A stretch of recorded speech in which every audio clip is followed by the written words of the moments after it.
China bike, Indian bike এগুলো চিন্তা ভাবনা করে লাভ নাই। 2025-এ বাইক ক্রয় করলে অবশ্যই হায়ার সিসি। আর 2025-এ বাংলাদেশে লোয়ার সিসি বাইকগুলোর প্রাইস অনেক কমবে, হয়তো 25-এর শেষের দিকে কমবে, না হলে 25-এর মাঝামাঝিতে কমবে। 2025 সালে একটা বাইক ক্রয় করবেন, শখের একটা জিনিস আসলে ক্রয় করবেন। তারা অনেকে আসলে দেখা যাচ্ছে 150 সিসি কিছু বাইক পছন্দের লিস্টে আছে, বিকজ কালারের জন্য, বিকজ ব্র্যান্ড ভ্যালুর জন্য, বিকজ সাডেন কিছু কারণের জন্য, যে ফ্রেন্ড সার্কেলের ভিতরে আছে বা এটা একটু কমন বাইক, আমার এলাকায় এটার সার্ভিস অনেক বেটার হচ্ছে, বা আমি এটা কিনলে আমার এলাকায় কোনো সমস্যা মানে ভুক্তভোগী হব না, ওই সমস্ত ভাই ব্রাদারদের জন্য এই ভিডিওটা অনেক ইম্পর্টেন্ট। এখন কারণ কি, আপনি যদি 2025-এ একটা বাইক ক্রয় করতে যান, আপনার মার্কেটটা কিন্তু অনেকভাবে চিন্তা ভাবনা করে ক্রয় করতে হবে। এটা আমি বলেছি আরেকটা ভিডিওতে, 2025-এ বাইককে ক্রয় করার কিছু টিপস আপনাদেরকে আমি একটা ভিডিওর মাধ্যমে দিয়েছিলাম, হয়তো আমার চ্যানেলে গেলে পাবেন, নইলে আমি মানে কমেন্টে, পিন কমেন্টে দিয়ে দিব, আর না হলে ভিডিওর আই বাটনে আপনারা সেই লিঙ্কটা পাবেন। সো এখন আসেন 2025-এ দলাম আপনি 150 সিসি সুজুকি জিক্সার SF ক্রয় করবেন, অথবা আপনি 150 সিসি সুজুকি FI ABS ক্রয় করবেন, যেটার প্রাইস নাকি অলমোস্ট 3 লাখের মতো পড়ে যায়। এখন আমার একটা কোশ্চেনের অ্যান্সার কি কেউ দিতে পারবেন ভাই? অবশ্যই কমেন্ট করে দিয়েন যে আপনারা কেন 150 সিসি বাইক এত টাকা দিয়ে ক্রয় করবেন। অনেকে বলতে পারে 150 CC Suzuki SF, Suzuki FI ABS-এ মাইলেজ ভালো দেয়। কোনো দিনই মাইলেজ ভালো দেয় না। আমি সুজুকির উদাহরণটা আগে দিছি, কারণ আমি সুজুকির বাইক রিসেন্টলি ক্রয় করে এই পালসার অ্যান্ড 250টা নিছি। সো এইটা নেওয়ার আগে আমি কিন্তু সুজুকির দুইটা বাইক ইউজ করছি। আপনি 150 সিসি বাইক আমি ধরলাম আপনার এজ 25 থেকে 30-এর মধ্যে, সো এর ভিতরে যদি আপনার এজ হয় তাহলে অবশ্যই কিন্তু আপনি একটু হায়ার সিসি, একটু টানাটানি করতে পছন্দ করবেন, বা আপনি একটু দেখা যাচ্ছে ড্রিফলিং করতে রাস্তার ভিতরে মানে একটু ফুমফাম করতে পছন্দ করবেন। আপনার যদি বয়সের ভিতরে হয় 25 থেকে ধরলাম সর্বোচ্চ 25, বা সর্বনিম্ন আপনার বয়স ধরলাম 18-19, সর্বোচ্চ 25 বা 30-এর ভিতরে, তাহলে আপনার মানে ইয়ং একটা ভাব আছে আপনার ভিতরে।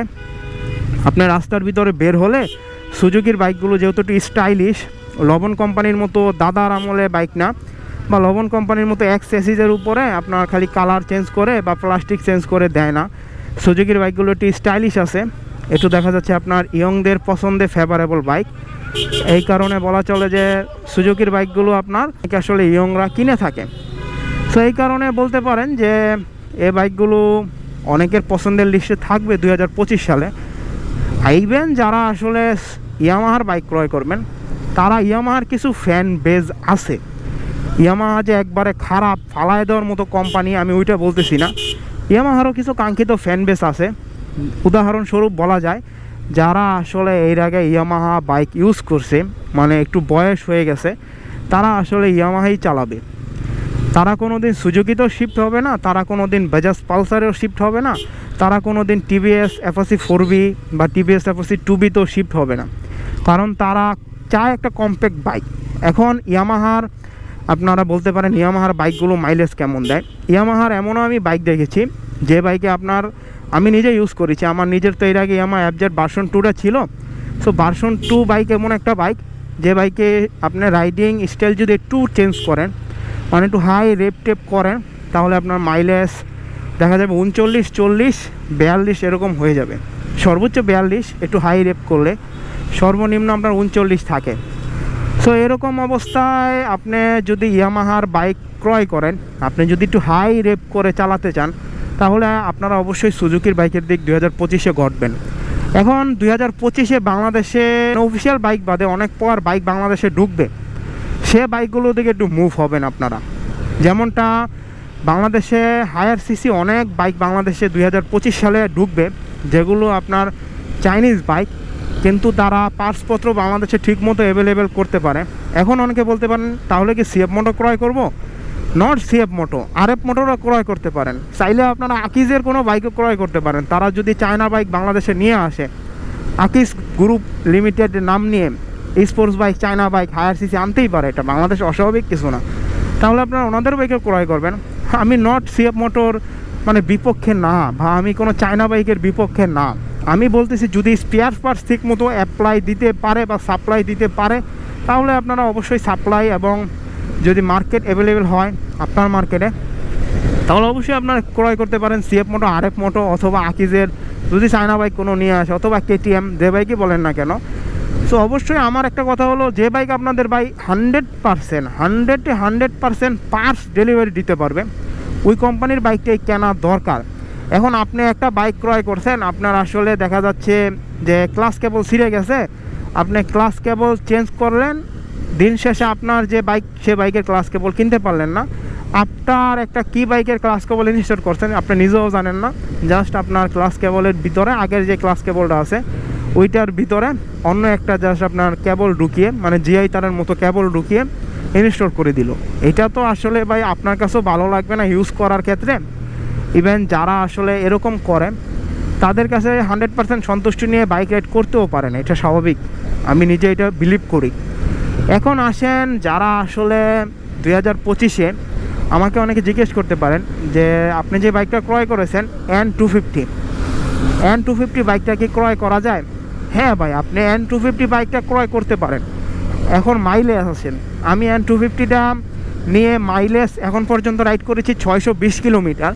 সো ব্রেকিং পিরিয়ডে আছে আমি অন এভারেজ 90, 95, 100-র ভিতর স্পিড রাখতেছি। সো এর ভিতরে আমি রাইড করে যতটুকু মানে দেখা যাচ্ছে মাঝে মাঝে আমি 35 পাচ্ছি, মাঝে মাঝে 38 পাচ্ছি, মাঝে মাঝে 39 পাচ্ছি, 40 পাচ্ছি না এখনো। হয়তো ব্রেকিং পিরিয়ড শেষ হলে ইঞ্জিনটা যখন আরও রিফাইন হবে তখন হয়তো 40 পাবো। সো এরকম যারা আছেন যে ভবিষ্যতে বাংলাদেশে 2025-এ বাইক ক্রয় করবেন, ভবিষ্যৎ বাংলাদেশ বলতে 2025-এর বাইক কোম্পানিরাও জানে যে বাংলাদেশের মার্কেটটা অনেক হিজিবিজি হবে। কারণ হলো বাংলাদেশের ইকোনমিক্যাল স্ট্যাটাস 2025-এ অনেক ডাউন হবে, অনেক ডাউন। এটা 2025-এ অনেক ডাউন হবে, যেহেতু একটা রেগুলেশন হয়েছে, এটা স্বাভাবিক। সো এখন বাইক যারা চেঞ্জ করতে চান অবশ্যই আমার একটা পরামর্শ থাকবে, হায়ার সিসিতে যান। কারণ Suzuki FI ABS, Suzuki SF 150 CC, 250 CC, 150 সিসির কথা বলতেছি, যারা ক্রয় করবেন তারা আসলে ওইগুলো ক্রয় না করে একটু হায়ার সিসিতে, সুজুকির হায়ার সিসি আছে, যদি সুজুকির টাকা না হয় বাজাজের, আমার মতো বাজাজেরটা ক্রয় করেন। আমার কিন্তু টাকা পয়সা ছিল না বলে আমি বাজাজেরটা ক্রয় করছি, যেহেতু 70,000 টাকা কমে পাইছি। 250 সিসি ওই রকম কোনো ডিফারেন্স নাই, দেখা যাচ্ছে আমি বাজাজের বাইক কোনো দিন ইউজ করি নাই, এই কারণে আমি আরও বিশেষ করে নিয়েছি। সো ওইটা যাদের আসলে কোনো ডিমান্ড নাই, যে ব্র্যান্ড ভ্যালু না, আপনি বাইক ইউজ করবেন, পার্টসপাতি অ্যাভেলেবেল আছে, ওই রকম একটা ব্র্যান্ড আপনি সিলেক্ট করেন। এখন সিএফ মোটো যদি পার্টসপাতি ওরকম ডেলিভার দিতে পারে তাহলে কেন সিএফ মোটো কিনবেন না? অবশ্যই সিএফ মোটো কিনবেন যদি তারা পার্টসপাতি বাংলাদেশে ওই রকমভাবে ডেভেলপ করতে পারে আফটার মার্কেটের ক্ষেত্রে। সো আফটার মার্কেট কিন্তু অনেক গুরুত্বপূর্ণ পার্টসপাতির জন্য। আপনারা যতই বলেন না কেন যে আমরা পার্টসপাতি অফিসিয়ালভাবে কিনবো, অফিসিয়ালভাবে কীভাবে কিনবেন? আমি একটা জিনিস আপনাদের উদাহরণ দেই। আমার বাইকটার অফিসিয়াল অথরাইজ শোরুমে অয়েল ফিল্টার বা মোবিল ফিল্টারের প্রাইস নেয় 400 টাকা, আর আমি বাইরে থেকে কিনলে 290 থেকে 300-র ভিতরে কিনতে পারি। সো তাহলে আমার বাইরে থেকে সেম জিনিস খালি একটা প্যাকেট কম, মানে সেম আমি দেখছি। আপনার স্ট্রংনেস বলেন, আপনার ক্যাপাসিটি বলেন, আমি মানে চেপে দেখছি, অবশ্যই দুইটা সেম, মানে সাইজ বলেন, আপনার থিকনেস বলেন, সবই সেম। জাস্ট ডিফারেন্স হলো একটা মানে কভার কম। অফিসিয়ালটার ভিতরে 2টা কভার থাকে, আর আনঅফিসিয়ালটার ভিতরে N250 যেটা, N160 যেটা মোবিল ফিল্টার সেম, ওইটার ভিতরে একটা মানে আপনার কভার থাকে। সো এটার কারণে আপনার এতগুলো টাকা দেওয়া আসলে উচিত হবে না। আর অনেকে N250-র কিছু খারাপ রিভিউ আছে, যেগুলো দেখে N250 কিনতে চায় না। অবশ্য আমি কিছু রিভিউ শেয়ার করব, যেমন 1000 কিলো হলে, তারপর আমি 300 কিলোর একটা রিভিউ শেয়ার করেছিলাম, 300-350 কিলোর, ওই রিভিউটা আপনারা দেখেন।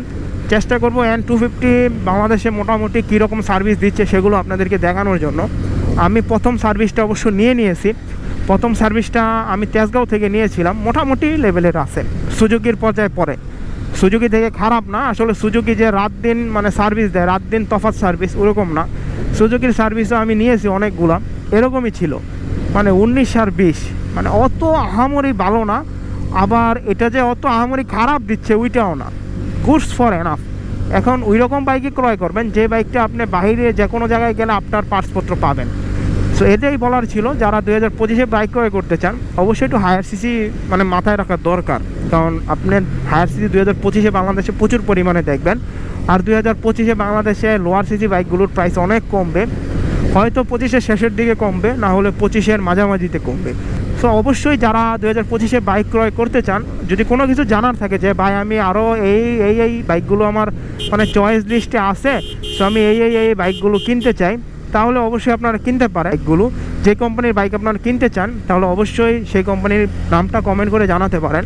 তাহলে আমি হয়তো শর্ট ভিডিও না হলে স্পেসিফিক কিছু ভিডিওর মাধ্যমে আপনাদেরকে জানিয়ে দেবো ওই বাইকটা কেমন, ওই বাইক কোম্পানিটা বাংলাদেশে সাস্টেনেবল করতে পারবে কিনা। যেহেতু আমি এর আগে বাইক কোম্পানিতে জব করতাম, বাংলাদেশের সুনামধন্য একটা বাইক কোম্পানিতে। অবশ্যই চ্যানেলটা সাবস্ক্রাইব করবেন, কমেন্ট করে জানাবেন ভিডিওটা কী করে ডেভেলপ করা যায়, একটি করে লাইক দিয়ে দিবেন। So China bike, Indian bike এগুলো চিন্তা ভাবনা করে লাভ নাই। 2025-এ বাইক ক্রয় করলে অবশ্যই higher CC. Thank you for watching.